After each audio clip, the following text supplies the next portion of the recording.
تھے اور پیغمبر اس جماعت کو دیکھ کر مسکراتے تھے۔ یہ اس کائنات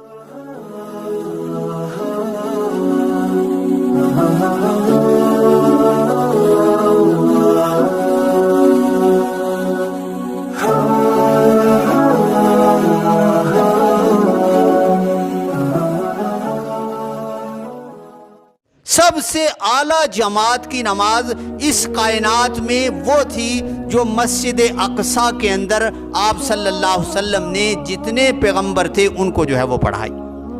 دوسری جماعت، افضل جماعت اس کائنات میں وہ تھی جماعت کی نماز کہ جس میں آپ صلی اللہ علیہ وسلم مصلی پر ہوتے تھے اور پیچھے جماعت وہ ہوتی تھی جس کو صحابہ کہا جاتا تھا۔ پیچھے جماعت وہ ہوتی تھی جس کو صحابہ کہا جاتا تھا۔ یہ دنیا کی وہ جماعت کی نماز ہے جو دوسرے نمبر پر ہے، اس سے افضل کوئی اور نماز جماعت کی جو ہے وہ نہیں ہے، کیونکہ آپ صلی اللہ علیہ وسلم آگے اور آپ کے بعد پیچھے صحابہ کی جماعت ہوتی تھی۔ یہ جماعت کی نماز جو ہے وہ سب سے افضل اور اعلیٰ تھی۔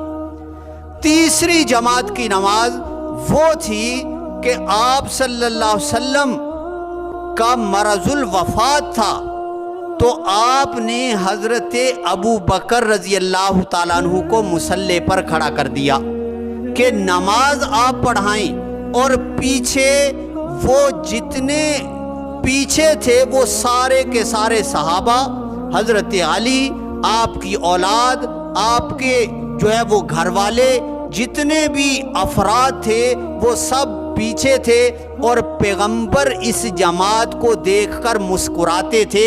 یہ اس کائنات کی جماعت کی جماعت کے ساتھ نماز جو ہے تیسرے نمبر پر ہے کہ اللہ رب العزت نے اس کو تیسرے نمبر پر جو ہے وہ رکھا۔ آپ صلی اللہ علیہ وسلم نے جب نماز پڑھائی تو اس کے بعد آپ صلی اللہ علیہ وسلم حضرت جبریل علیہ السلام کے ساتھ اوپر جو ہے وہ معراج پر چلے گئے۔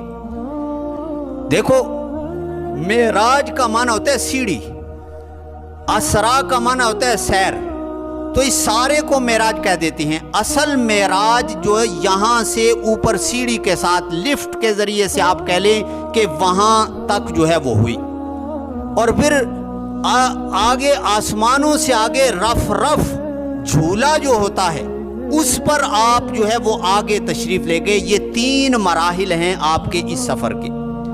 سبحان الذی اسرا سے مسجد اقصیٰ تک، اسی لیے فقہا نے فرمایا کہ اتنی معراج، اتنے سفر کا ذکر قرآن کے اندر ہے، اس پر ایمان لانا ضروری ہے۔ جو اس کا انکار کر دے وہ دائرہ اسلام سے نکل جاتا ہے۔ اور پھر آگے مسجد اقصیٰ سے اوپر آسمانوں تک یہ احادیث میں ذکر ہے اس کا کہ آپ صلی اللہ علیہ وسلم اوپر جو ہے وہ آسمانوں کی طرف چلے گئے۔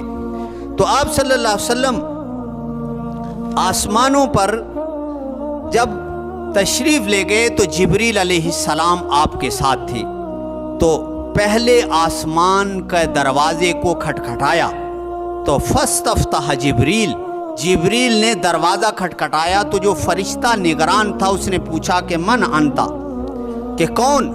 تو جبریل نے کہا کہ میں جبریل ہوں، اور پھر اس نے پوچھا کہ ومن معک، آپ کے ساتھ کون ہیں؟ تو جبریل علیہ السلام نے کہا کہ محمد صلی اللہ علیہ وسلم ہیں۔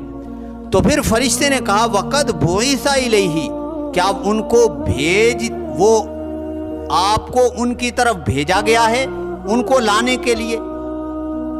یہ سوال فرشتے نے کیوں کیا؟ فتح الملہم میں شیخ الاسلام علامہ شبیر احمد صاحب عثمانی رحمۃ اللہ تعالی علیہ فرماتے ہیں اس کی حکمت یہ تھی کہ پیغمبر کو معراج کرانے سے پہلے اللہ رب العزت نے آسمانوں پر منادی کرا دی تھی، آوازیں لگا دی تھی کہ بھائی میں اپنے آخری پیغمبر کو شرف اور عزت دینا چاہوں گا کہ ان کو یہ سفر کرواؤں گا آسمانوں کا، اور جنت اور جہنم دکھلاؤں گا۔ تو پہلے ہی فرشتوں کو بتلایا گیا تھا، وہ فرشتے پہلے ہی منتظر تھے کہ آپ صلی اللہ علیہ وسلم نے آنا ہے، اس لیے انہوں نے پوچھا کہ آپ کو ان کے لانے کے لیے جو ہے وہ بھیجا گیا۔ پھر جبریل علیہ السلام دوسرے تیسرے ساتوں آسمانوں پر اسی طرح دروازہ کھٹکھٹاتے رہے اور دروازہ کھلتا رہا۔ یہ دروازہ کھٹکھٹانا اور پھر فرشتے کا کھولنا، اس میں کیا حکمت تھی؟ اس میں حکمت یہ تھی کہ جو ایسے میں نے آیت کا حصہ پڑھا نا، لِنُرِيَهُ مِنْ آیَاتِنَا، یہ سارا سفر ہی اللہ اپنی قدرت کی نشانیاں دکھلانے کے لیے کروا رہا تھا کہ ہم آپ کو اپنی قدرت کی نشانیاں دکھلائیں گے۔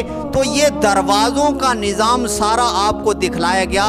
اس میں اللہ رب العزت آپ کو کائنات کا یہ نظام دکھلانا چاہتے تھے کہ آسمانوں کا نظام کتنا مضبوط اور محکم طریقے سے اللہ رب العزت جو ہے وہ چلا رہے ہیں، کہ یہ اللہ کا قلعہ ہے، آسمانوں سے اوپر یہ اللہ کا قلعہ ہے، اور یہاں کوئی بھی فرشتہ، پیغمبر، کوئی بھی اللہ کی اور اجازت کے بغیر داخل نہیں ہو سکتا۔ اتنا محکم اور مضبوط نظام اللہ رب العزت نے جو ہے وہ بنایا ہے۔